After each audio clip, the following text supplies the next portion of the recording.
Après une attaque qui a fait 1400 morts sur le territoire. J'aurais parlé du Maroc.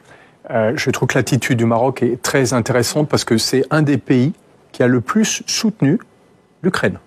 C'est un pays qui a toujours une position très équilibrée vis-à-vis d'Israël. Et dans la guerre en Ukraine, c'est un des pays qui tout de suite a dit on doit empêcher la Russie de pouvoir envahir l'Ukraine. Aujourd'hui, je suis très proche de certains officiers marocains. Les Marocains sont ulcérés parce qu'ils disent est-ce qu'on aurait toléré que les Ukrainiens bombardent la population civile russe au prétexte qu'ils ont subi des bombardements, des crimes, des exactions terribles. On se souvient de ce que les Russes, on se souvient, ils en font encore en Ukraine. On n'aurait jamais accepté ça. Et donc les Marocains me disent, nous, on ne peut pas continuer à soutenir un bloc d'alliés. Il y a 50 pays alliés qui soutenaient l'Ukraine. Si à l'intérieur de ce bloc, on considère qu'il y a 2 poids, 2 mesures. Si on considère que quand ce sont les Israéliens qui réagissent, parce que les Marocains ne contestent pas du tout le droit légitime, c'est comme ça qu'ils le décrivent, du fait qu'Israël se défende.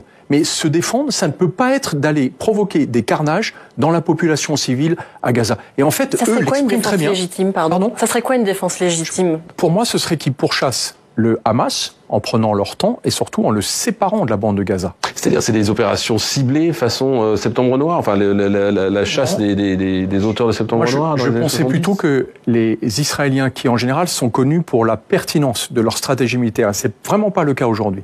Au lieu d'aller exactement là où le Hamas les attendait, c'est-à-dire cette attaque terrestre sans but réel militaire, ça aurait été de faire tout le contraire, d'ouvrir la bande de Gaza pour que les Palestiniens se désolidarisent du Hamas et que les membres du Hamas qui ont commis cette attaque bestiale contre Israël le 7 octobre ne puissent plus avoir aucune alternative que de se retrouver seuls dans la bande de Gaza à un moment ou à un autre, et à un moment où un commando israélien serait allé chercher. Ils n'auraient jamais allé où les Palestiniens ? Les Palestiniens seraient restés, mais par contre, ils auraient eu la possibilité de pouvoir rentrer sur le sol israélien. Vous imaginez ce que c'est que de vivre à l'ombre d'une clôture électrifiée et gardée en permanence? C'est un camp de prisonniers à ciel ouvert. En ouvrant ce camp de prisonniers, je pense que beaucoup de Palestiniens se seraient désolidarisés du Hamas. Oui, mais le Hamas, comment reconnaître quelqu'un du Hamas dans la population civile? Ils retirent leur veste, c'est un civil, ce sont des civils comme n'importe qui. Et pas les chefs, qu'il y ait des mesures de protection.